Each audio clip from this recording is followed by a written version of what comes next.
काशी कला कस्तूरी के सभी दर्शकों को, सभी नाज़रीन को मैं डॉक्टर शबनम अपना प्यार भरा आदाब पेश करती हूँ और नमस्कार करती हूँ। इंटरनेशनल विमेंस डे काशी कला कस्तूरी विमेंस वीक के तौर पर यानी महिला दिवस के तौर पर ये सप्ताह पूरा मना रही है ये हमारी संस्था काशी कला कस्तूरी। और इस विमेंस वीक के कड़ी में आज ये हमारा तीसरा प्रोग्राम है और आज हमारी मेहमान हैं एक सशक्त महिला के रूप में, एक स्ट्रॉन्ग वुमेन के रूप में हमारे साथ मौजूद हैं डॉक्टर सुनीता चंद्रा जी। सुनीता चंद्रा जी बनारस हिंदू यूनिवर्सिटी की पहली महिला डिप्टी रजिस्ट्रार और बनारस हिंदू यूनिवर्सिटी की ही आप पहली ज्वाइंट रजिस्ट्रार हुई हैं, महिला ज्वाइंट रजिस्ट्रार। और इस वक्त एक पोस्ट और आपको मिली है, वो है वीसी की आप महिला सचिव बनी हैं। तो इस तरह आपको बहुत बहुत मुबारक कि आप बनारस हिंदू यूनिवर्सिटी की पहली पहल होने का आपको सौभाग्य प्राप्त हुआ है और एक सशक्त महिला के रूप में आप हमारे साथ मौजूद हैं। ये हमारी काशी कला कस्तूरी की खुशनसीबी है कि आप जैसी सशक्त महिला, आप जैसी स्ट्रॉन्ग वुमेन हमारे साथ हैं। सुनीता जी, मैं आपका काशी कला कस्तूरी के इस मंच पर आपका हार्दिक स्वागत करती हूँ, अभिनंदन करती हूँ, खैर मकदम करती हूँ। बहुत बहुत धन्यवाद शबनम जी। आपने मुझे इस कला कस्तूरी के इस प्रोग्राम में बुलाया और ये इनिशिएटिव जो आपने लिया है महिला अंतर्राष्ट्रीय दिवस पर, मैं सबसे पहले तो इस आइडिया की बधाई देती हूँ क्योंकि मैं इस सब्जेक्ट को इतने दिल से फील करती हूँ और आपने मुझे ये मौका दिया कि मैं आके कुछ अपने एक्सपीरियंसेस शेयर करूँ, तो इसके लिए कला कस्तूरी को और आपको इंडिविजुअली बहुत बहुत धन्यवाद। बहुत बहुत शुक्रिया सुनीता दी। और आपके पास वक्त की मैं जानती हूँ बहुत कमी होती है क्योंकि आप रिक्रूटमेंट सेल में आप ज्वाइंट रजिस्ट्रार हैं और वीसी की आप सचिव भी हैं, सेक्रेटरी भी हैं, इसलिए आपके पास कामों की इसका बोझ है। लेकिन फिर भी आपने अपने उन्हीं कम वक्त में ही आपने मुझे वक्त दिया, इसके लिए मैं इंतहाई शुक्रगुजार हूँ।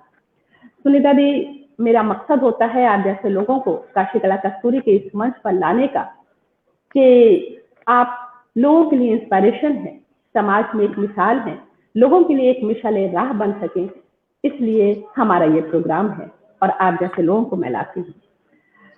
सुनीता दी, पहला एक सवाल है कि आप एक सफल महिला के रूप में देखी जाती हैं और बनारस हिंदू यूनिवर्सिटी में आपके कैरियर को लेकर, आपके स्वभाव को लेकर, आपकी सलाहियतों को लेकर, आपकी जिसको कहे एबिलिटी को लेकर वाकई में काबिल तारीफ है और इसकी हर जगह चर्चा भी होती है।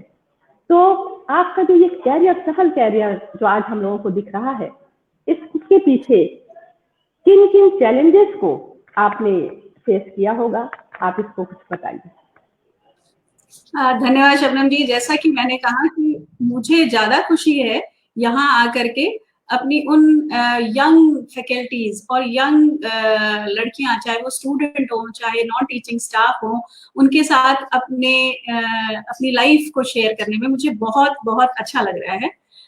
जैसा आपने पूछा कि मेरा जो जर्नी है from a little girl to joint registrar of this university, उसमें मैं ये बताना चाहूंगी कि मेरा बैकग्राउंड डिफेंस का था। मेरे फादर जो हैं, मेरे डैडी एयरफोर्स में ऑफिसर थे, तो उन्होंने जो मुझे बचपन से एक परवरिश दी है मुझे, वो किसी तरह का भेदभाव नहीं था। लेकिन ये कहना बहुत गलत है कि डिस्क्रिमिनेशन तो पार्ट ऑफ लाइफ है ना, बड़ा छोटा, rich poor, educated not educated, बहुत सारे धर्म है, स्टेटस है, जातियां हैं, बहुत सारी तरह की डिस्क्रिमिनेशंस हैं।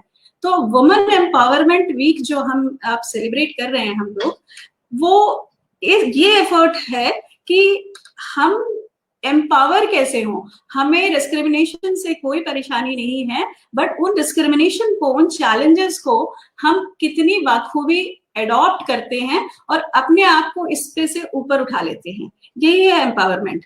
और मुझे जो लगता है कि मेरा जो बचपन बीता, मेरे डिफेंस में होने की वजह से डैडी का ट्रांसफर हर 3 साल पे हो जाता था, तो हर 3 साल बाद हम अपने नए शहर में होते थे और अपनी एबिलिटीज को नए सिरे से फिर से स्कूल्स में प्रोजेक्ट करना पड़ता था। हर 3 साल बाद आपको एक चैलेंज अपने आप आ रहा था।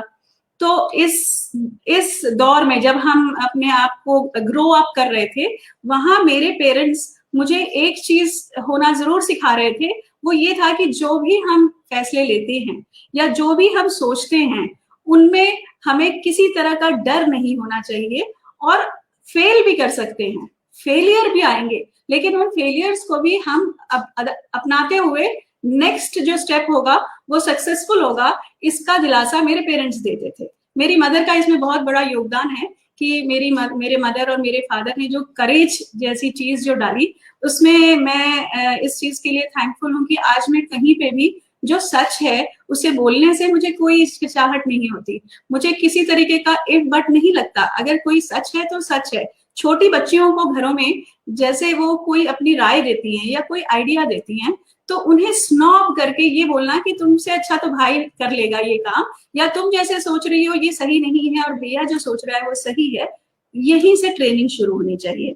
शबनम जी, मुझे ये लगता है कि एजुकेशन का सही मायने ये है कि हम अपनी बच्चियों को जो फैसले वो ले रही हैं, मैंने आपके दोनों प्रोग्राम देखे, पहले वाले जो दोनों थे उसमें आपकी जो हमारी ऑनरेबल प्रतिमा जी थी, उन्होंने बहुत सुंदर कहा कि वो जो जिद आ गई थी उनमें अपने फैसले खुद लेकर के, ये जिद एक बच्ची में जब आता है, जब उसे अपने पेरेंट्स का आश्वासन होता है, जब उसे लगता है कि उसके पेरेंट्स उसके ऊपर फेथ करते हैं, तो हम डिग्रियां दिलवा दें और बच्चियां अपनी बात न रख पाए, तो उस एजुकेशन से बहुत कुछ हासिल नहीं होता।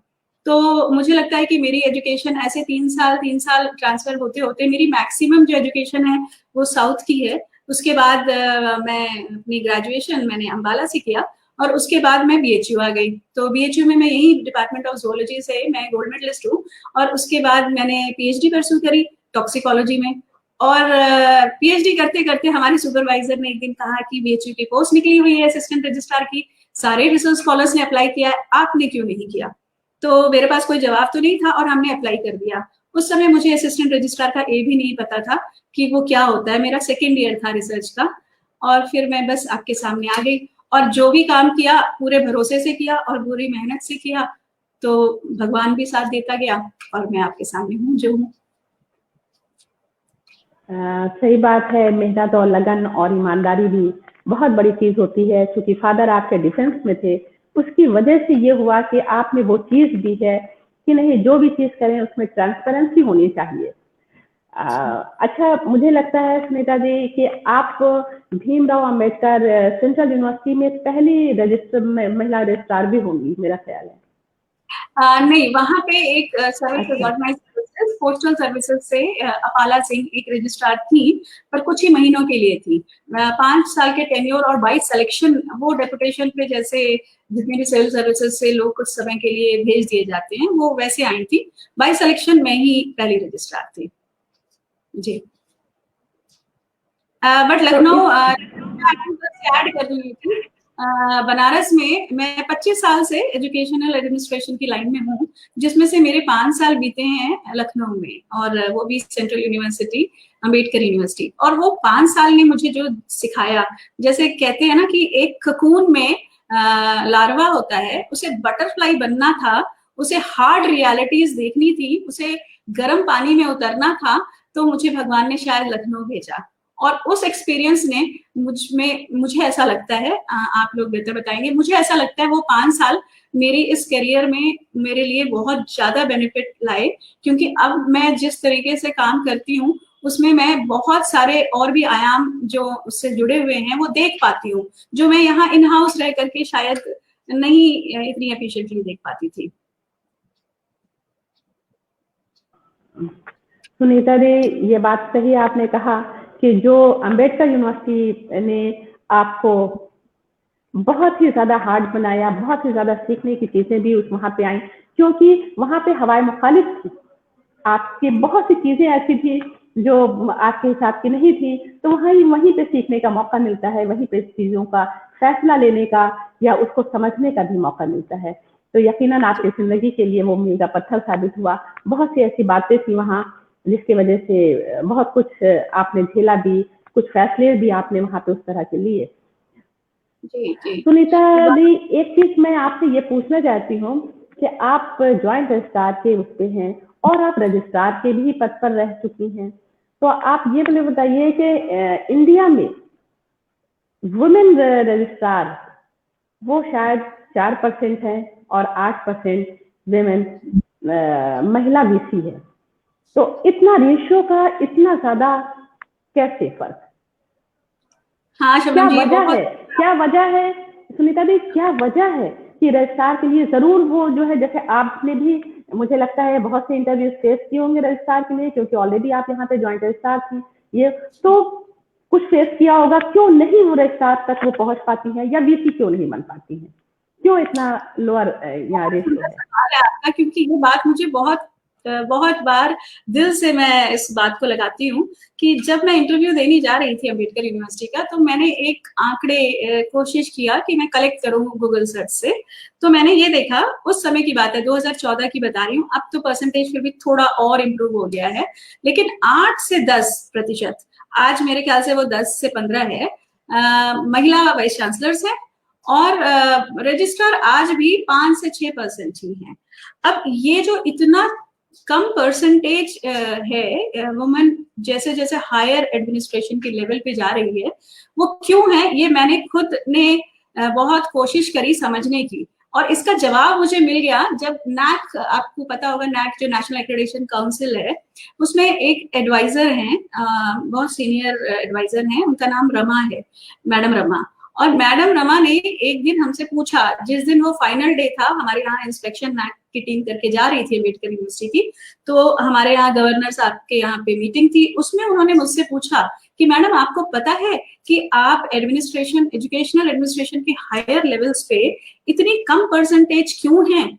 तो हमने कहा नहीं, ये तो क्वेश्चन मुझे भी बहुत सताता है कि सिविल सर्विसेज में आज की डेट में काफी परसेंटेज है वुमेन की, लेकिन एजुकेशनल एडमिनिस्ट्रेशन में आप देखिए तो इंडक्शन, जहां असिस्टेंट रजिस्ट्रार में एंट्री हो रही है वहां तो ठीक है, लेकिन जैसे जैसे आप हायर जाएंगे वैसे वैसे जो परसेंटेज है वो कम होती जाएगी।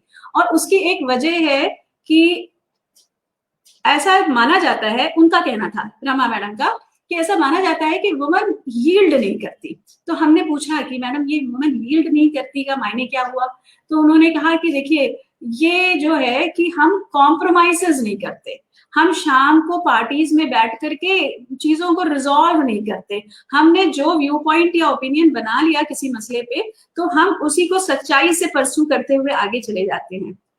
मुझे उस दिन उनके उस जवाब से एक बात समझ में आया कि ये भी तो पेट्रियार्कल माइंडसेट है, ये भी तो वो माइंडसेट है जो हम लोगों के ऊपर चिपका दिया गया है कि हम लोग जो हैं वो कॉम्प्रोमाइज नहीं करते।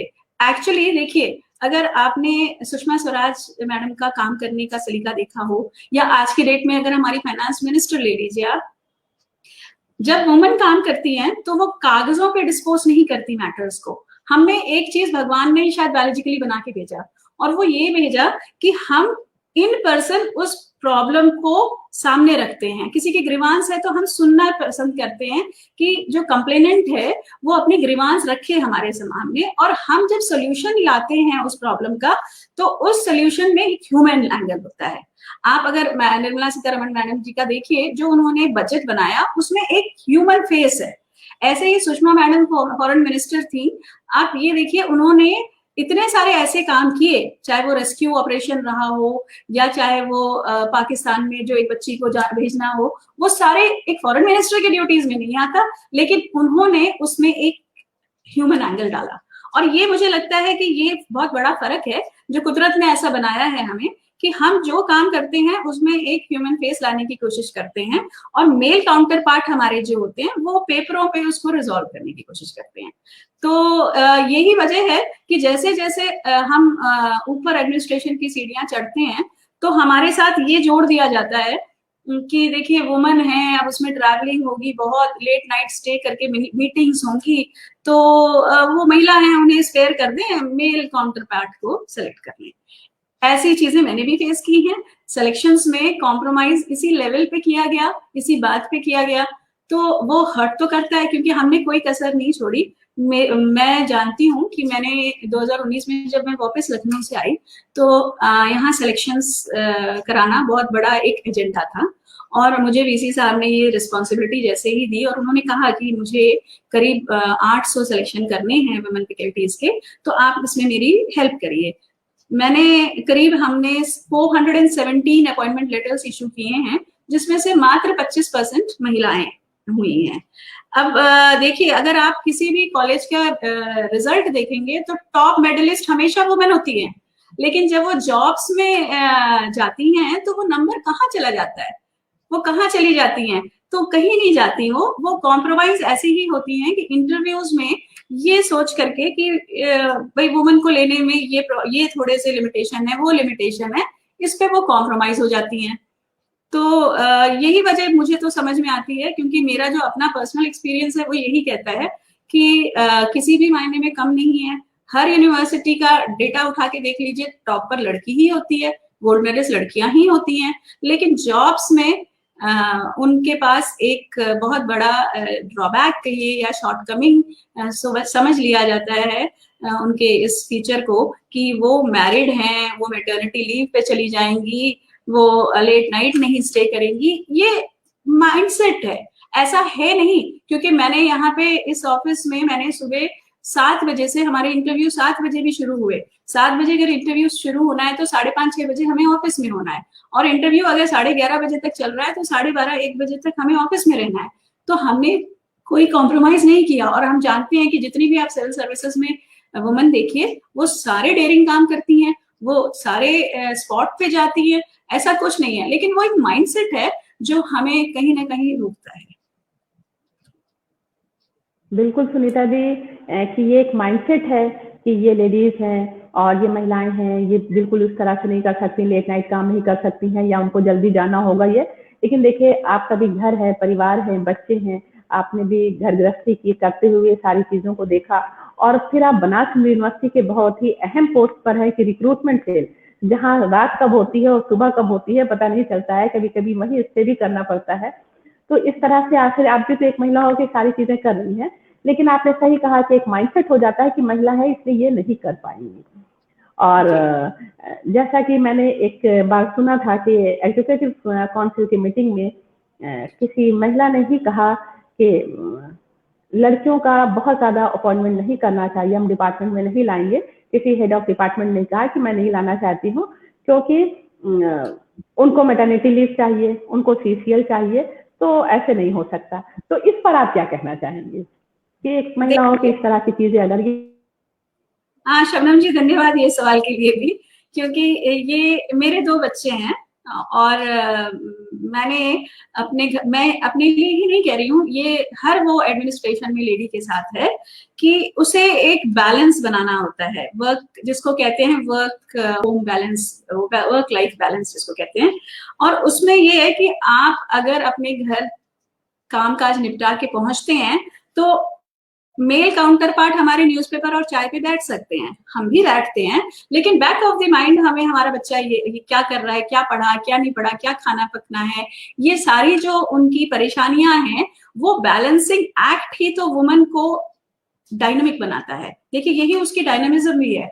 और हम हमेशा ही ये फील करते हैं कि जब हम अपने मेल काउंटर पार्ट के साथ स्टैंड कर रहे हैं तो हम उससे वहीं पे एक मायने में डबल काम या कंट्रीब्यूशन करके आए हैं वहां तक, क्योंकि हम तो घर का भी जिम्मेदारी का निर्वहन कर रहे हैं।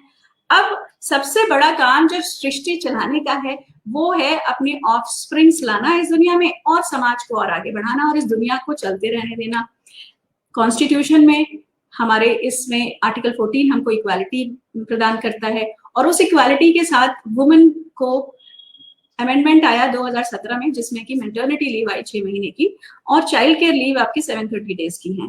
अब ये दोनों चीजें इसीलिए तो सरकार ने लेजिस्लेशन में पास किया कि महिला को किसी भी तरीके की मेंटल स्ट्रेस में वो ना हो, वो कंप्लीट रेस्ट ले, या अपने बच्चे के एग्जाम है तो उसका स्प्लिट माइंड ना हो कि वो घर पे अपने बच्चों को कैसे पढ़ा सकेगी और ऑफिस का काम भी कर सकेगी। इसलिए उसने इन लीव्स का एक प्रोविजन क्रिएट किया। और मुझे तो हमेशा लगता है कि ये जो लीव है ये हमारे मेल कलीग्स को बहुत हैप्पीली कंट्रीब्यूट करना चाहिए, क्योंकि हम समाज बना रहे हैं, हम सृष्टि को आगे ले जा रहे हैं। ये रिस्पॉन्सिबिलिटी, मुझे याद है कि किसी ने ये बात वाक्य मैं सुनाना चाहूंगी, किसी ने मुझे बताया था कि अमिता देसाई मैडम चेयरमैन थी यूजीसी की, और वहां मैटरनिटी लीव उस समय 3 महीने की, और उस पर डिस्कशन हो रहे थे। तो उनके मेल काउंटर पार्ट्स ने यही पार्ट रखा कि जब वो लीव पे जाएंगी तो उनका जो काम है, एडिशनल जो ऑफिशिएटिंग अलाउंसेस हैं, वो कैसे दिए जाएंगे, और इसके ऊपर बहस छिड़ी। तो बहुत जब बहस एडवांस हो गई तब उन्होंने एक चीज कहा मैडम ने, और उन्होंने कहा था हमें कोई दिक्कत नहीं है, अगर मेल ये रिस्पॉन्सिबिलिटी लेने को तैयार है कि वो हमें हमारा समाज बना दे और हमारी सृष्टि को आगे लेके चले, तो हमें कोई दिक्कत नहीं है, हम कॉम्प्रोमाइज कर लेंगे कि हम उस समय भी हम भी उतने ही काम करेंगे जितना आप काम कर रहे हैं। तो ये बहुत पते की बात है, और मुझे लगता है कि हमें सबको इन चीजों के लिए बहुत हैप्पीली कंट्रीब्यूट करना चाहिए कि एक महिला अपने घर को भी अच्छे से संभाल सके, समाज बना सके। ये देश उन्नति तभी करेगा, हम 50% पॉपुलेशन है, अगर हम अच्छे अपनी जनरेशन, नेक्स्ट जनरेशन अच्छे बच्चों की देते हैं, संस्कार देते हुए, जो वो घर पे रह करके वो 6 महीने रहती हैं, या फिर उसके बाद वो एग्जामिनेशन या किसी ऐसे इश्यूज पे वो चाइल्ड केयर लीव की डिमांड करती हैं, तो हमें तो लगता है कि, और मुझे बीएचयू में बहुत खुशी है इस बात की कि बीएचयू इन चीजों को बहुत प्रोएक्टिवली प्रमोट करता है। हम लोगों को वो ऐसा कभी हमें फेस नहीं करना पड़ा कि किसी तरीके से, जैसे हम प्राइवेट वगैरह कॉलेजेस में सुनते हैं कि बड़ा वहां पे लीव सैंक्शनिंग और इन सब में लेकर के बड़ी परेशानियां होती हैं कि चाइल्ड केयर लीव दे देंगे तो ऑफिस का काम कैसे होगा। ऐसा बीएचयू में ये कल्चर बहुत अच्छा है। बिल्कुल सुनीता जी, कि जिस तरह से आपने बताया कि बीएचयू में इस तरह का कल्चर बहुत अच्छा है, और दूसरी बात कि सीसीएल जो है एक मेल पर्सन को का कंट्रीब्यूशन होना चाहिए, क्योंकि महिलाएं सृष्टि को बढ़ा रही हैं, समाज को सजा रही हैं, संवार रही हैं अपने बच्चों के जरिए। तो इस तरह से उनके लिए एक अलग से एक सॉफ्ट कॉर्नर भी होना चाहिए। सुनीता जी, एक अहम बात कि कभी भी कोई चीज, सारी चीजें आपकी ह्यूमैनिटी, आपकी इंसानियत ये लिखी हुई नहीं होती है। आपके जो वर्क प्लेस पर जो आपकी वर्किंग जो चीजें हैं कि आपको इतनी चीजें, ये पावर आपको दिया जा रहा है। जैसे अभी आपने कहा कि सुषमा स्वराज जी ने तो वो उस बच्ची को पाकिस्तान से लाना, उसके हार्ट में क्या प्रॉब्लम थी, वो सब किया, तो वो उनके उसमें काम में शामिल नहीं था, लेकिन वो इंसानियत के तौर पर किया, ह्यूमैनिटेरियन ग्राउंड पर उन्होंने ये सब चीजें की। तो यही सब चीजें सीसीएल के मामले में, मैटरनिटी लीव के मामले में ये सब चीजें भी होनी चाहिए। और खासकर आप मेल पर्सन की बात करती हैं, जब एडमिनिस्ट्रेटर जब फीमेल होती हैं तो वहां पे और मुश्किलात आती हैं, और वो इस तरह से चीजें छुट्टियां नहीं दे पाती हैं। और यही कि इस पे यहाँ पे ये लॉज देखो, वहां पे वो देखो, यहाँ पे उस किताब में ऐसा नहीं लिखा है 15 दिन की छुट्टी हम दे सकते हैं, 20 दिन की दे सकते हैं। अरे आप ये देखिए कि एक छोटा बच्चा किसी के साथ है, एक नन्हा बच्चा किसी के साथ है, आप इंसानियत के तौर पे दीजिए। आप होल सोल हैं, आप ऑल टू ऑल है उस इंस्टीट्यूशन की। आपसे कोई पूछने नहीं जाएगा कि आपने फला टीचर को या फला अपने कर्मचारी को आपने क्यों छुट्टी दे दिया, ये कोई नहीं पूछने जाएगा, वो आपके ऊपर है, और ना आपसे कोई दिला सकता है कि आप दीजिए। तो इस तरह से वहां पे एक ह्यूमैनिटेरियन ग्राउंड होना चाहिए। और इस वक्त जैसा कि आपने कहा कि बीएचयू में हम लोग बहुत ब्लेस्ड हैं, लेकिन कहीं ना कहीं सुनीता जी इस तरह की परेशानियां चल रही हैं, और बहुत ज्यादा चल रही हैं कि टीचर्स या जो भी कर्मचारी हैं वो बहुत परेशान हैं कि किस तरह से हम लोग फेस करें। आंसुओं से वो लोग रोते हैं कि किस तरह से हम लोग अपने बच्चों को पालें, हम उनको अच्छी तरीके से, जो बच्चे को अभी माँ की जरूरत है, भाई गवर्नमेंट ने 750 दिन की छुट्टियां दी हैं, इसलिए दिया है कि आपको जरूरत पड़े तो 18 साल तक आप ले सकते हैं, आपको अभी जरूरत पड़े तो आप 6 महीने लीजिए, 2 महीने, तो उसमें उस वक्त लॉज दिखा दी जाती है, उस वक्त कानून दिखाया जाता है, उस वक्त ये बताया जाता है कि नहीं ये इतनी छुट्टियां देने का, सेंक्शन करने का आप दिखाइए मुझे किसी किताब में। तो इंसानियत से तो बढ़ के नहीं है, तो एडमिनिस्ट्रेटर को कुछ इस तरह का भी होना चाहिए, और खासकर फीमेल को तो ज्यादा ही सोचना चाहिए जो है। देखिए शबनम जी, इसमें इंसानियत से ऊपर एक और बात है कि ये वो रिस्पॉन्सिबिलिटी अदा कर रही हैं हमारी वुमेन कलीग्स कि आपके अगर हर लेडी अपने एक बच्चे को या 2 बच्चे को संस्कार के साथ पालती है तो डेवलपमेंट किसका हो रहा है? इसी कंट्री का हो रहा है। ये कंट्रीब्यूशन, ये तो इंसानियत क्या, ये तो कंट्रीब्यूशन है आपकी सोसाइटी के लिए, जो बिल्कुल आपका ऑफस्प्रिंग है। आपने अगर सारे कॉलेज में जितने पढ़ने वाले बच्चे हैं उनके फ्यूचर को अगर संवारा, और अपने बच्चे के फ्यूचर को आप नहीं संवार पा रही हैं उसको अटेंशन दे करके, उसकी जो रिक्वायरमेंट है 6 महीने के मैटरनिटी लीव में, या चाइल्ड केयर जब बच्चा छोटा है उसको पढ़ाने के लिए अगर वो लीव अप्लाई कर रही है, तो मुझे तो कहीं वजह नहीं दिखाई देती कि इस पे किसी तरीके का लॉ या इस तरह की चीजें। हाँ, जो हेड ऑफ द इंस्टीट्यूशंस हैं उनको एक तरह की लिबर्टी जो है कि आप रेगुलेट कर सकते हैं। तो इसमें रेगुलेट करने का मतलब ये है कि आप किसकी कितनी जरूरत है उसको देखते हुए आप उन्हें लीव सैंक्शन करिए। बट इसका मतलब ये नहीं है कि आप उसकी जस्टफुल जो कॉन्स्टिट्यूशन में आपके जहां से एमिनेट हो रहे हैं ये सारे लीव, वहां लेजिस्लेशन पास है, इस पे अमेंडमेंट्स हैं, आप उसमें कहीं इंटरफियर करें। उसका जो स्पिरिट है कि क्यों एक लीव दी जानी चाहिए, चाइल्ड केयर लीव एक महिला को, उसके स्पिरिट से हट करके आप अगर जैसा आप बता रही हैं तो ये तो ठीक नहीं लगता मुझे। कभी कभी सुनीता दी ये भी मैंने देखा है, क्योंकि मैं भी तो बीएचयू में की ही एम्प्लॉय हूँ, और यकीनन बहुत मामले में हम लोग ब्लेस्ड हैं, लेकिन कभी इस तरह की चीजें जब देखने को आती हैं तो दिल से तकलीफ होती है कि आप वहाँ पे किसी कानून को दरकिनार रखें, इस तरह की चीजों को आप देखिए। तो कभी कभी ये भी होता है कि बच्चे का फ्रैक्चर हो गया है, जाहिर सी बात है कि वो अगर उसकी माँ मैं सीसीएल के लिए, चाइल्ड केयर लीव के लिए अप्लाई कर रही है, तो यकीनन उसका बच्चा जो है 6 में होगा, 7 में होगा, 8 में, इवन 18 साल से कम का ही वो होगा। तो लेकिन उसके लिए भी होता है कि नहीं, आपको 10 दिन की दी जाएगी, उससे ऊपर आपको नहीं दिया जाएगा। जहां डॉक्टर 1 महीने की का रेस्ट लिख रहा है, उस बच्चे को माँ को ही उठाना है, बैठाना है, ये करना। और आप जानती हैं कि इस वक्त न्यूक्लियर फैमिली है, उसमें बच्चों का पालना बहुत बड़ा चैलेंजेस है, और इसमें अगर हमारे एडमिनिस्ट्रेशन संस्था के जो हेड ऑफ इंस्टीट्यूशन हो, और अगर उनका साथ नहीं होगा तो बहुत मुश्किल हो जाएगा उन बच्चों का पालना, परवरिश करना। तो फिर जिस तरीके से चाइना में आप देखिए कि सारे फिर बच्चों वाली जनरेशन कम हो गई है ना, और सारे सभी बड़े बड़े दिख रहे हैं, तो फिर हिम्मत नहीं होगी कि मैं नौकरी कर पाऊंगी या बच्चे को पाल पाऊंगी, क्या करूं। तो उसमें ये होगा डिसाइड, या तो एक बच्चा कर लिया और उसके बाद 2 का तो कंसेप्ट ही धीरे धीरे खत्म हो जाएगा, तो सारे रिश्ते खत्म हो जाएंगे। जी नहीं, आप बिल्कुल सही कह रही हैं। देखिए ये तो एक तरह से इंटरफियर करना भी है, सरकार हमें एम्पावर करना चाहती है, यही तो एम्पावरमेंट है। अगर आप अपने काम को कर सकें अच्छे से और साथ में आप अपने घर को भी अटेंड कर सकें रिस्पॉन्सिबिलिटीज, तभी तो वुमन एम्पावर होगी। अगर सरकार भी ये चाहती है, जिसने की ये लीव बनाई है, तो मुझे नहीं लगता कि हेड ऑफ द इंस्टीट्यूशंस को इस तरीके का कोई भी चीज शोभा देता है कि आप सिर्फ हेरेस करने के पॉइंट ऑफ, जैसे आपकी बातों से मुझे लग रहा है कि कहीं कहीं पे ऐसा जबरदस्ती कह दिया जाता है, बच्चे का फ्रैक्चर हुआ है, वो अपनी मर्जी से छुट्टी तो नहीं ले रही है, वो तो सर्कमस्टेंसेस फोर्स्ड है, तो आपको उस चीज को अटेंड करना चाहिए। और मुझे ये लगता है कि सरकार के इतने अच्छे स्कीम्स के बीच में हमें अपने किसी ऐसे लिमिटेशन को ला करके कानून का हवाला देते हुए किसी चीज को रोकना, तो ये एक हेल्दी इंस्टीट्यूशन का द्योतक नहीं है। हेल्दी इंस्टीट्यूशन अपने वुमन कलीग के लिए बिल्कुल सोचता है, और उन्हें एम्पावर करने के लिए वो चीज करना चाहता है जिससे कि उनका कंट्रीब्यूशन 100% आए। अगर आप उनको नहीं एम्पावर करेंगे तो आपका जो कंट्रीब्यूशन है वो तो बहुत ही फ्रैक्शनल हो जाएगा ना।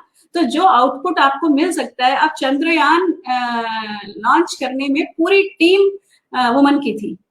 आप बताइए, मैडम क्यूरी ही अकेली वो महिला हैं जिन्हें 2 नोबेल प्राइज मिलता है। वो नोबेल प्राइज उन्हें क्यों मिलता है, या ये चंद्रयान में जितनी भी महिला साइंटिस्ट हैं, क्योंकि इनकी फैमिली स्ट्रांग है, इनके इंस्टीट्यूशंस स्ट्रांग हैं, जो स्ट्रांगली आकर के उन्हें सपोर्ट करते हैं।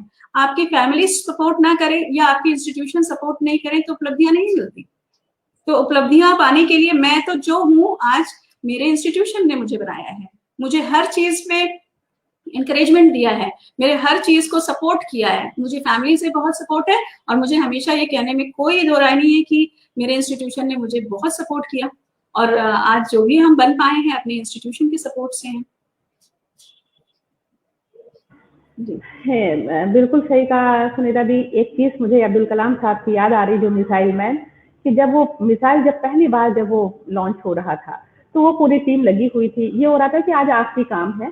तो उसमें कि एक साइंटिस्ट ने ये कहा था कि आज जो है देखो देर हो गई है, या कुछ ऐसे ही कहा कि कल जो है मैं अपने बीवी बच्चों को लेके, कई महीनों से हम लोग लगे हुए हैं इस काम में, और मुझे बीवी बच्चों को लेके कल मुझे फिल्म के लिए निकलना है देखने के लिए। अब यहाँ का हो गया है, हम लोग दोपहर तक खाली हो जाएंगे तो शाम की फिल्म देखना होगा, क्योंकि कई महीनों से कुछ इस तरह का एंटरटेनमेंट नहीं मैं करा पा रहा हूँ, अपने फैमिली को वक्त नहीं दे पा रहा हूँ। ऐसी बात हुई, कलाम साहब के दिमाग में कान में ये बात पड़ी थी, क्योंकि वो उन्हीं से कह रहे थे। इत्तेफाक की बात, जिस दिन उनको फिल्म के लिए जाना था वहां पे और काम इतना ज्यादा लास्ट मोमेंट पे हुआ कि वो टाइम क्रॉस कर रहा था, वो समझ रहे थे कि ये क्रॉस कर जाएगा टाइम, इनके फिल्म का टाइम। उन्होंने कलाम साहब ने, सोचिए कलाम साहब उस वक्त हेड थे पूरे उस टीम के, लेकिन उन्होंने उस साइंटिस्ट के एवज में एक अपने कर्मचारी को भेजा और कहा कि जाके उनके घर में कहना कि साहब ने आपको भेजा है, मतलब उनके उस साइंटिस्ट के नाम से ही भेजा, कि कहा है कि ये फिल्म जो है टिकट लेके मेरे साथ आप लोग चलिए देख लीजिएगा, उनको थोड़ा सा कुछ काम हो गया इसलिए आज वो नहीं जा पाएंगे। कहा कि अच्छा ठीक है। फिर उसके बाद जो है जब साइंटिस्ट जब घर पहुंच रहे हैं तो उनकी बीवी ने कहा कि हाँ हम लोग इंतजार देख रहे थे, अच्छा हुआ आपने अपने कर्मचारी को भेज दिया जिसकी वजह से ये वो। तो वो सोचा कर्मचारी, कौन कर्मचारी, मैंने तो कुछ नहीं भेजा। तब पता चला कि नहीं, कलाम साहब ने कहा। और फिर कलाम साहब से जब बात हुई, उन्होंने कहा कि your family is very important, जब आप अपने फैमिली की तरफ से पीसफुल रहिएगा तो यकीनन है कि आपके काम में जो है ज्यादा चीजें उसके में क्वालिटी दिखेगी, उस काम में क्वालिटी दिखेगी, वरना बहुत मुश्किल हो जाएगा। तो वो इतना बड़ा साइंटिस्ट जी, ये म्यूचुअल है, ये टू साइडेड है। आप इंस्टीट्यूशन के लिए सोचते हैं, इंस्टीट्यूशन आपकी फैमिली के लिए सोचता है। तो जब दोनों के अंदर ये म्यूचुअल होगा तो कोई भी किसी भी तरह का काम वो जो आत्मीयता से करेगा वो एम्प्लॉई, वो अगर आप उसे अपना पार्ट नहीं समझेंगे तो वो ऑब्वियसली क्वालिटी इफेक्टेड होगी।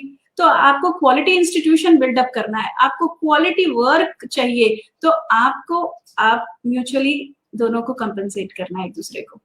मुझे भी यही लगता है।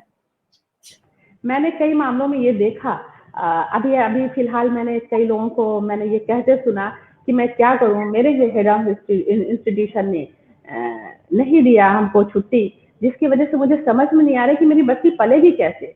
मैं या तो मैं रिजाइन कर दूं, या मैं सुसाइड कर लूं, या मैं अपना गला घोटूं, या बच्चे का गला घोटूं। इस पोजीशन पे टीचर जो एम्प्लॉई है वो आ गए हैं, वो लेडीज आ गई है। भाई जाहिर सी बात, हस्बैंड कहीं पढ़ा रहे हैं या कोई कहीं पे है, ये वो अकेले न्यूक्लियर फैमिली है, उस तरह से मेड के भरोसे पलना। तो फिर बीच में होता है कि जो हमको फैसिलिटी मिली है एटलीस्ट हम उतना बच्चे को अपना टाइम दे सके। तो वो टीचर या वो कर्मचारी जब वो लौटेगा छुट्टी के बाद, यकीनन अपने हेड ऑफ इंस्टीट्यूशन के लिए भी उसके एक सॉफ्ट कॉर्नर होगा, और उसके जो भी उसका वर्क होगा उसमें भी वो क्वालिटी दे पाएगा। तो इस तरह की चीजों को भी सुनीता दी बहुत सोचना होगा, समझना होगा। और समाज में इस तरह की अलग चीजें चल रही हैं, इंस्टीट्यूशन में इस तरह की चीजें चल रही हैं, तो इसके लिए खड़े भी होना होगा, क्योंकि हमारी आपकी सबकी जिम्मेदारी है सुनीता दी, सबकी जिम्मेदारी है इस तरह के, क्योंकि इंसानियत सबसे बड़ी चीज है। और अगर इंसानियत नहीं मिली तो फिर वो समाज मर चुका हो, फिर वो मर जाता है वो समाज, वो इंसानियत अगर मर जाती है। हाँ बिल्कुल। देखिए, आप कोई भी काम, आप चाहे घर का काम हो, चाहे ऑफिस और इंस्टीट्यूशन का काम हो, आप सारे काम किसी असिस्टेंट को रख के करा सकते हैं, बट बच्चे रिमोट से नहीं करते। बच्चों के संस्कार आपके हैं और आप ही देंगे उन्हें। तो आपके बच्चों को प्रॉपर टाइम देना, ये बैलेंस करना ही तो एक वर्किंग वुमन का पूरा चैलेंज है, ये बैलेंस बनाना। जी म्यूट हो गया है मैडम आपका। यस, आप ऐसे सुनीता दी, आप ऐसे पोस्ट पर हैं कि आपकी बहुत सी जिम्मेदारियां बनती है, हमारी जिम्मेदारी बनती है कि हम आप तक बात को आप जैसे लोगों के सामने बात रखी जाए, और उसके लिए जो भी हो सके उनके लिए किया जाए, ताकि इस तरह की बहुत वर्स्ट कंडीशन ना पैदा हो सके कि आंखों में आंसू लेकर अगर कोई काम करेगा सुनीता दी, वो काम नहीं हो सकता है। वो अगर एक टीचर अगर है तो वो पढ़ा नहीं सकता है, कोई दूसरे प्रोफेशन में लगा हुआ कर्मचारी है उसमें उसका मन नहीं लगेगा। तो इस तरह की चीजें करना बहुत जरूरी होगा। सुनीता दी, और भी कोई ऐसी चीज जो कुछ क्योंकि आप बहुत सी ग्रीवांस सेल में भी आ रही हैं और बहुत सी ऐसी चीजें आती हैं और इस तरह के भी मामले आए होंगे, तो कैसे आप उस तरह कैसे आप सॉल्व करती हैं, किस तरह से चीजें होती हैं? क्योंकि कोई चीजें मुश्किलात या ऐसी प्रॉब्लम्स आती हैं वो तरह तरह के नए नए रूप लेकर आती हैं, तो उसको किस तरह से आप, क्योंकि आप you are looking so cool, तो इस तरह से कैसे आप कर पाती हैं? हाँ देखिए, जैसे मैं आपसे अभी बातचीत कर रही हूँ और मुझे पता है कि अभी मुझे सारी फाइलें दिखानी है। अभी मैं वो काम सस्पेंड करके आई हूँ क्योंकि मुझे वो काम फिर से कंटिन्यू करना है और मैंने कह रखा है मैं इतने बजे, तो मैंने अपने टाइम को बजट किया। लेकिन जो आपका सवाल है वो बहुत अच्छा सवाल, ये वाला जो आपने पूछा है अभी, कि हम बहुत सारे कमिटीज में रहे। मैं नोडल ऑफिसर थी सेक्सुअल हैरेसमेंट कमेटी, जो हर इंस्टीट्यूशन में होता है, उसके अलावा ग्रीवांसेस बहुत सारी जगहों पे। मैंने एक चीज देखी है कि अपनी बच्चियों को आप फैसले लेना सिखाइए, उन्हें आप अपनी बात को रखना सिखाइए। ये जो, अच्छा, मैं एक कमिटी है ब्रिटिश काउंसिल के कोलैबोरेशन में, प्रोग्राम है स्टेम कहते हैं इसको, साइंस, इंजीनियरिंग, टेक्नोलॉजी, मैथमेटिक्स। इसमें 5 to 10% ही महिलाएं आगे आई हैं। ये बाहर यूरोप की कंट्री का ये एक पॉलिसी है जिसको कि department of science and technology ministry ने इसको इनिशिएट किया है। अब देखिए, क्यों साइंस, टेक्नोलॉजी, मैथ्स और इंजीनियरिंग, यही तो वो फील्ड है जो ऊपर लेके जाएंगे हमारी साइंटिफिक डेवलपमेंट्स को, देश को आगे ले जाने के लिए। तो इसमें जो महिलाएं कम है वो क्यों है? आपको एक चीज शबनम जी पता नहीं याद हो कि पीएचडी में पहले 5 साल का टोटल ड्यूरेशन होता है, उसके बाद रजिस्ट्रेशन कैंसिल हो जाता है। यूजीसी ने 7 साल महिलाओं के लिए किया है, उसमें +2 है उसके, कि उसे बीच में शादी हो गई, मैटरनिटी लीव आ गई, कुछ आ गई, तो उनके लिए 5 साल में नहीं रजिस्ट्रेशन कैंसिल होता, 7 साल में होता है।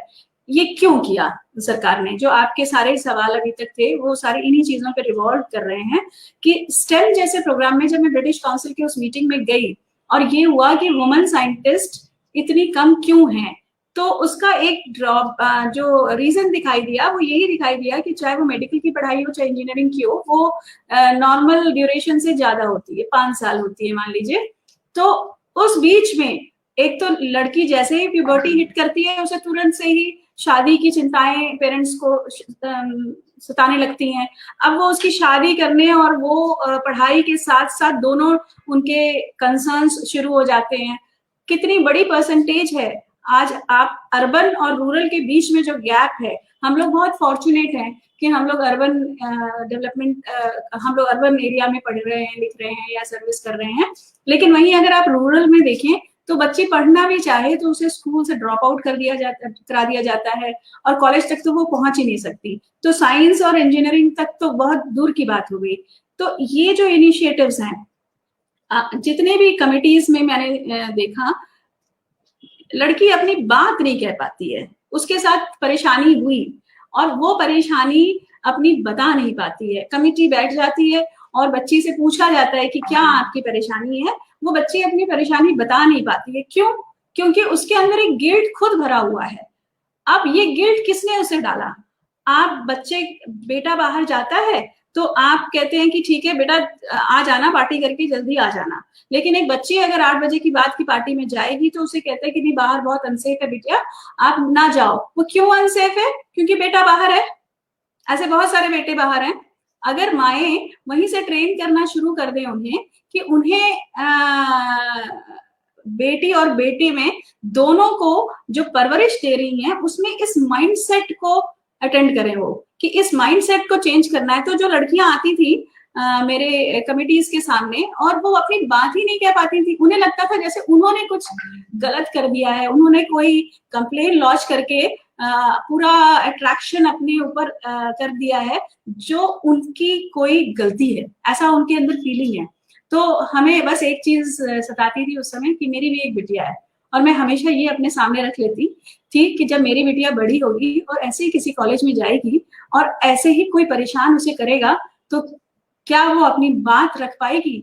क्या उसे मैं वो कॉन्फिडेंस दे रही हूँ कि वो कल को अपने किसी भी तरीके का उसके ऊपर किसी भी तरीके का अत्याचार कहिए या डिस्क्रिमिनेशन कहिए, तो वो उसे क्या बोल पाएगी। तो हम माताओं को ही बच्चों को, अपनी बेटियाओं को एम्पावर करना है। हर माँ अपनी बेटी को कर दे, हमें किसी भी इंटरनेशनल वुमेन डे की जरूरत नहीं है मैम शबनम जी, किसी भी इंटरनेशनल डे की जरूरत नहीं पड़ेगी। बिल्कुल आपने सही कहा कि बोलने की नहीं, जो भी चीजें हैं, कभी कभी आपने सही कहा कि कंप्लेन तो कर देते हैं, लेकिन फिर उसके बाद वो इज्जत सामने आती है, लोग क्या कहेंगे ये भी सामने आता है, उसकी वजह से उनका मुंह नहीं खुल पाता है। वो कॉन्फिडेंस बच्चों में शुरू से ही, लड़कियों में पैदा करना जरूरी है, ताकि वो कभी भी किसी भी अनहोनी होने पर अगर वो कंप्लेन कर सके तो अपने कंप्लेन पर वो डट के खड़ी रह सके, ये जरूरी है। और आपने सही कहा कि बच्चों को शुरू से ही उस तरह का माहौल दीजिए कि नहीं, जो कहना है वो कहा और उस पर डटे हुए हैं। देखिए अभी BHU की ही वो थी टीचर डॉक्टर प्रेम सुंदरी जी, गोरखपुर में किसी गवर्नमेंट डिग्री कॉलेज में है। वो ये लिखती हैं कि अक्सर जो है, जो महिला इंस्टीट्यूशन या में ये सुनने को मिलता है कि आप नौकरी छोड़ देती, बच्चे पालना था तो नौकरी छोड़ देती। तो सोचिए कि इस तरह की चीजें सुनना कितनी तकलीफ दे चीजें हैं कि आपके घर भी कल को ये चीजें हों और आप इस तरह से कितने आसानी से कह देते हैं। आपकी वाइफ अगर नौकरी करती होती तो आप क्या बच्चे नहीं करते? नहीं देखिए, मैं इसका एग्जांपल या लेडी की तरफ से इन्होंने ये लिखा है कि खासकर जो वुमेन जो एडमिनिस्ट्रेटर हैं उनके तरफ से भी ये चीजें आती हैं कि भाई नौकरी कर लेती या ये कर लेती, आपकी जरूरत। मैं अपना एक्सपीरियंस बताती हूँ शबनम जी कि हमारे यहाँ पे भी कॉन्ट्रैक्ट पे आउटसोर्सिंग से भी बहुत सारी लड़कियां काम करती हैं, और लखनऊ में थी तो वहां पे भी इस तरह का था। आप देखिए, जैसे ही इंस्टीट्यूशन को पता चलता है कि ये जो लेडी है ये मैटरनिटी लीव अप्लाई करने वाली है, वो तुरंत क्या कहते हैं कि ठीक है भाई, इनको छुट्टी दे दीजिए, इनको हटा दीजिए, दूसरा इनका सब्स्टिट्यूट ले लीजिए, और जब वो वापस आएंगी तब उनका देखा जाएगा। वो वापस आना कभी नहीं होता है। वो लेडी अपने इस मैटरनिटी स्टेटस की वजह से कॉम्प्रोमाइज करा दी जाती है। दूसरी चीज ये है कि मैं जब इसकी हिस्ट्री पढ़ रही थी मैटरनिटी लीव की, अगर आप गूगल में देखेंगे तो ट्रेपीज आर्टिस्ट, सर्कस में जो एक ट्रेपीज आर्टिस्ट होते हैं जो वो स्विंग करते हैं ऐसे अपनी जान हथेली पे लेकर के, वो जो लेडीज थी उन्होंने पहली बार मैटरनिटी लीव, देखिए सर्कस में क्या होता है कि आप तो आए दिन नए कलाकार रखते हैं, जब चाहिए हटा दिया, जब चाहे दिहाड़ी पे काम करते हैं, लेकिन सरकार ने कहा नहीं, एक दिन का काम करने वाली भी, 6 महीने काम करने वाली भी, 3 महीने, सबको मैटरनिटी लीव एडमिसिबल है। वो यही सोच करके उन्होंने किया कि आप उन्हें कॉम्प्रोमाइज मत करिए, आप उन्हें हटा करके दूसरा सब्स्टिट्यूट रख लेते हैं और उसको ही फिर कंटिन्यू कर देते हैं, और उसको कहते हैं कि अब आप अपने घर में, जो स्टेटमेंट मैं पढ़ नहीं पाई, जो स्टेटमेंट दिया वो मैडम ने कि आप बच्चे पालिए। ये जो है ये बिल्कुल सही आपने कहा। इसको हम लोगों ने भी, सभी महिलाओं ने ये बात सुनी होगी कि आपके मेल काउंटर पार्ट्स बहुत आसानी से ही ये बात कह देते हैं, लेकिन हम तो जनाब बच्चे भी पाल लेते हैं और अपना ऑफिस भी चला लेते हैं। लेकिन अगर ये कोई जब फीमेल एडमिनिस्ट्रेटर अगर इस तरह का बोलती है तो वो और तकलीफ की बात है। ये चीजें तो फीमेल एडमिनिस्ट्रेटर भी बोलती हैं, तो उस वक्त इंसान क्या फिर जवाब देगा, जबकि वो खुद भी इसी दौर से गुजरी है। हाँ, इसमें तो देखिए ये माइंडसेट की बात है, इस माइंडसेट को बदलना होगा, और इसमें हमें ये समझना होगा कि हम अकेले ऊपर नहीं जा सकते। जब तक हम सब हाथ नहीं पकड़ेंगे, हम नहीं, बिना हाथ पकड़े हम ऊपर नहीं जा सकते। हम एक दूसरे के सपोर्ट हैं। एक घर में एक मदर इन लॉ, एक सिस्टर इन लॉ, एक सिस्टर, एक मदर, जब तक आपका हाथ पकड़ के नहीं बैठेंगे आपको कोई तरक्की नहीं मिल सकती है। तो हम सबको आपस में आना है और एक दूसरे को सपोर्ट करना है, तभी आप आगे चल सकते हैं। देखिए हमारी कंट्री, मैं तो इस चीज को बार बार सोचती हूँ कि अगर आप पुराने अपने वैदिक काल से चल के आज तक मॉडर्न टाइम्स में आइए, तो वेदों में लिखा है हमारी महिलाओं की स्थिति बहुत अच्छी थी, बहुत स्ट्रांग थी। फिर बीच में कुछ हुआ और फिर अब स्टेटस फिर से इम्प्रूव कर रही है। लेकिन ऐसा नहीं है। बीच में जब यूरोप में महिलाएं अपने सिंगल वोटिंग राइट के लिए लड़ रही थी, उस समय भंडार नायके और इंदिरा गांधी जी हमारे यहाँ प्राइम मिनिस्टर्स और प्रेसिडेंट्स थी। तो हम तो हमेशा ही आगे थे।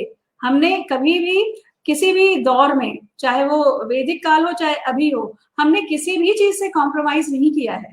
तो ये कॉम्प्रोमाइज तब करना पड़ेगा जब हमारे घरों की महिलाएं या हमारे इंस्टीट्यूशन में काम करने वाली हमारी कलीग महिलाएं या हमारे बॉसेस जो हैं वो हमारे साथ छोड़ दे। तो हमें अपना डेवलपमेंट करना है, तो हमें ये समझना बहुत जरूरी है कि हमारा डेवलपमेंट बिना अपने कलीग के डेवलपमेंट या हमारे साथ वालों के नहीं हो सकता।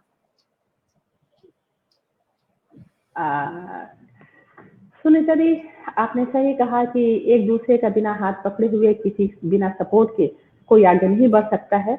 और वो अपने नक्शे कदम को भी देखे अगर जो महिला हमारी एडमिनिस्ट्रेटर है वो भी, या मेल एडमिनिस्ट्रेटर अगर इस तरह का करते हैं, तो वो अपने नक्शे कदम को भी देखेंगे किस रास्ते पर वो भी इसी रास्ते पर कभी गुजरे हैं। तो जरूरी है। एक चीज मैं आपके जरिए ये कहना चाहूंगी यूनिवर्सिटी में कि क्यों नहीं इस तरह की जहाँ जहाँ चीजें दिक्कतें पैदा हो रही, क्योंकि यूनिवर्सिटी का अपना मदर इंस्टीट्यूशन भी है जहाँ जो गर्ल्स स्कूल भी है, बॉयज भी है, वहाँ पे महिलाओं की संख्या ज्यादा है। और यूनिवर्सिटी में तो इस तरह की परेशानियां नहीं होती हैं। तो ज्यादातर जो है उनको छुट्टियां दे दी जाती हैं, या इस तरह से क्लासेस होते हैं कि एक बार घर हो लिया, देख भी लिया और उस तरह से आ गए। लेकिन स्कूल्स में जो है सुबह से शाम बिल्कुल पैक्ड हो जाना होता है। तो वहाँ पे ऐसे टाइम में क्यों नहीं उस जगह पे बच्चों के प्रवेश के लिए उस क्रैश जैसी कोई चीज वहाँ पे किया जाए शुरुआत, जिससे उन लोगों को आसानी भी हो। जो लैक्टेटिंग मदर है उनके लिए भी फायदेमंद होगा। देखिए ये तो बहुत ही ये आपने जो कहा वो नया नहीं है। देखिए डॉक्टर हरि गौतम साहब चेयरमैन थे यूजीसी के, और उन्होंने एक नई चीज की शुरुआत की थी जिसमें उन्होंने academic audit, administrative audit, finance audit तो होता ही है, उन्होंने इन चीजों को स्टार्ट किया। और उन्होंने वुमेन को ज्यादा कॉन्ट्रीब्यूटरी बनाने के लिए उन्होंने ये डे केयर सेंटर्स कहते हैं इनको, इनका टेक्निकल नाम यही है कि डे केयर सेंटर्स हर इंस्टीट्यूशन में क्रिएट किए जाएं। देखिए चाइल्ड केयर लीव के साथ साथ जुड़ा हुआ ये भी है कि जिस ड्यूरेशन में अगर आपका ज्यादा लंबा समय पे कोई टीचर या कोई आपकी कलीग बाहर है, छुट्टी पे है, तो आप कॉन्ट्रैक्ट पे भी रख सकते हैं। ये सारे प्रोविजंस क्यों हैं? ये सारे प्रोविजंस आपको प्रमोट करने के लिए ही हैं।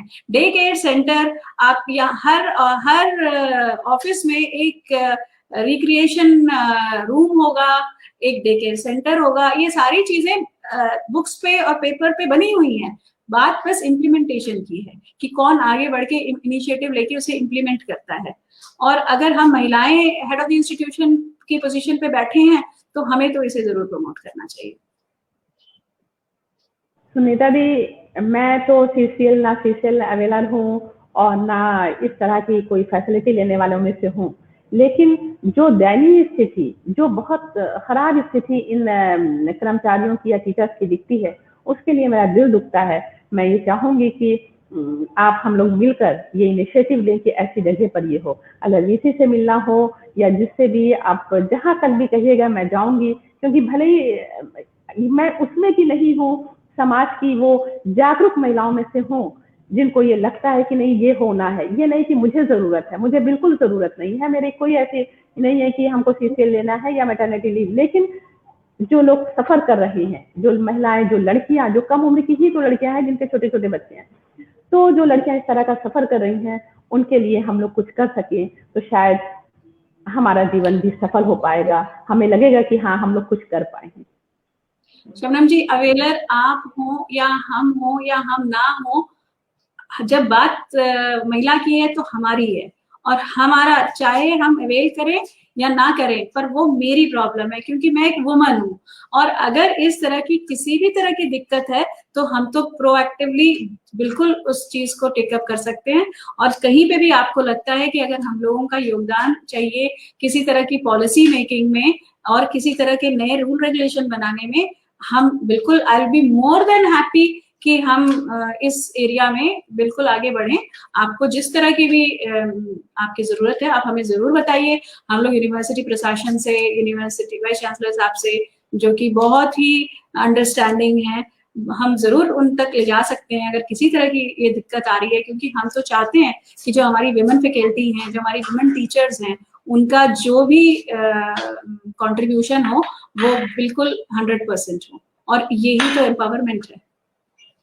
जी सुनीता दी, आपने सही कहा कि हम जैसे कि मैंने पहले कहा, उससे आपने उसको कोट किया कि हम CCL या मैटरनिटी लीव में अवेलेबल हो या ना हो, उन सब महिलाओं की जो प्रॉब्लम है उसको हम मैं अपना समझूं।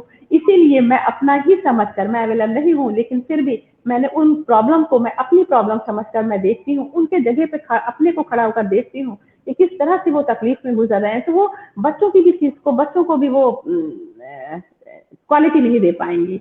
तो मैं ये चाहती हूँ कि मैं जरूर आपसे मिलूंगी और इस तरह की चीजें जो हाँ लड़कियों के हक में, टीचर्स के हक में, महिला कर्मचारियों के हक में जो हो सकता है हम जरूर, क्योंकि समाज में हमारी कुछ जिम्मेदारियां होती हैं। सिर्फ यही जिम्मेदारी नहीं है सुनीता दी कि हम लोग नौकरी करें और फिर उसके बाद सिर्फ घर चले आए, क्योंकि दूसरे की परेशानी को अपनी परेशानी समझना भी बहुत जरूरी है। बिल्कुल बिल्कुल, मैं आपके साथ हूँ इस बात पे। मैं तो ये बिल्कुल फील करती हूँ कि अगर हम जरा सा भी कुछ बदलाव ला सकते हैं तो चेंज हम बने, हम वो चेंज लाएं।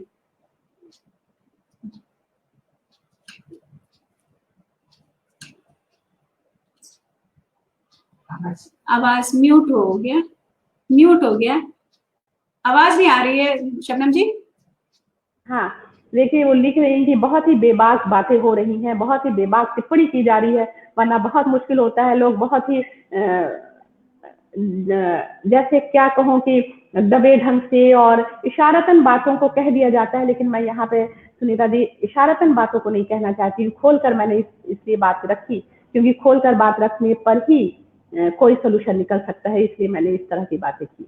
तो और ये हमारी कोई भी किसी भी तरह की, अगर आपको लगता है कि हम अगर कंट्रीब्यूट करके चेंज ला सकते हैं तो आप बिल्कुल, यू आर मोस्ट वेलकम। आप कभी भी मुझे कभी भी परेशान कर सकते हैं आके।